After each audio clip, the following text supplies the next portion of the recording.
Sobrang hirap nga pala nangyari sa kanya yung araw na 'to. Dahil sa mga hindi nakakaalam, ito nga pala yung kainit-initang araw na kukuha ka nga pala ng clearance para sa school mo. Pero bago tayo mag-umpisa, ako nga pala si Potpot. At ito nga pala yung munti kong kwento para sa inyo. Nalaman ko na nga pala itong clearance na kailangan ko papirma sa lahat ng prof at saka sa din office namin. O sa mga kabataan dyan basta mag-aral kayo mabuti at mag-aral na mabuti dahil hindi biro ang buhay ngayon. Dahil napakahirap at nagmamahal lahat ng bilihin at inflation sa Pilipinas. At hindi lang yon, tumataas pa yung mga gasolina natin. O siya, shoutout nga pala sa kaibigan kong si JC.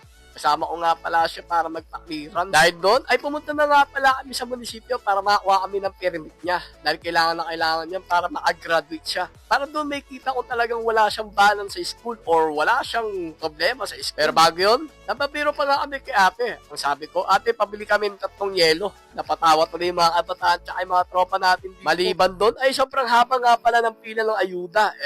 Hindi pala ayuda to. Haba pala ng pila sa pagkuha ng class card. Painitan at saka pahigpitan talaga. Dahil dito mo may kita kung talagang papasa ka sa isang subject na kinuha mo. At syempre, shoutout nga pala sa tropa natin na taga Nagbunga Castillejo, sa mga idol natin yan. Syempre, sa mga kaibigan natin, basta mag-aaral tayo ng mabuti. Wala naman kasi tutulong sa atin, kundi sarili lang naman natin.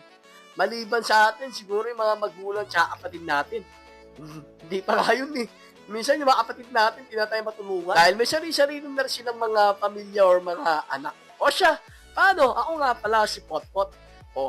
Basta kumuha ng class card, wala manliligaw Siya nga pala, para may naalala ko sa aking school na ito. Feel ko para may nahangaan ako dito.